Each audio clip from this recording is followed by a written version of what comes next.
And now it's time to Ask the Doctor. Today, the author of Don't Eat the Zucchini, Sit on It, Dr. Weldon Berger. And welcome, Dr. Berger. Thank you, Elvira. It's nice to be here.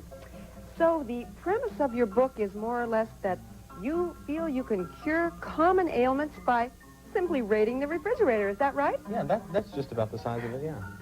Well, that's great. It's kind of like you are what you eat. Well, it's more like this.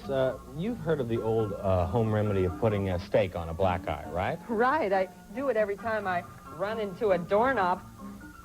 Well, that isn't as preposterous as it may sound, because many of the juices found in the steak actually do reduce swelling and discoloration. Makes sense. Now, what would you do for a headache? I wouldn't use steak, but I would use chicken. And what you simply do is to tie the chicken onto the head. Pretty. Like this, creating a comforting cocoon of relief throughout the entire skull area. Now, be sure to save those giblets because they're very good for canker sores. Oh, I will. I will. Now, you know, throughout our busy day, our feet often take the brunt of our stress. Well, I know mine do. And I'll bet you have some corns because of it, too, don't you? No. Come on. No, Put your little size 9 up here. Come on, let me see. I don't. Yeah, you sure do. Well, you'd look pretty silly with a chicken tied to your foot.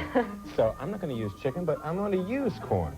Oh. Now, what you simply do is to pour the corn onto the corns, and then work the corn right into the corns. Feels great. Now, I'm using the creamy style. I find its emollients help soften that dead tissue. Now, how does that feel?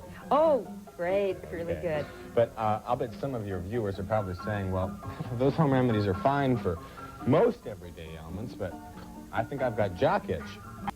I don't imagine you've ever had jock itch, though, right? Well, Dr. Berger, I've had just about everything else. Yeah. I mean, headaches and corns and what have you.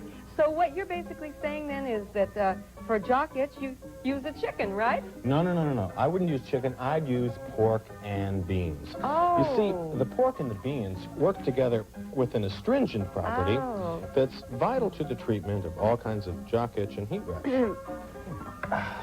That's about all the time we have today for Don't you want me to tell you about the early home pregnancy test with a brisket? No, why don't you just save that?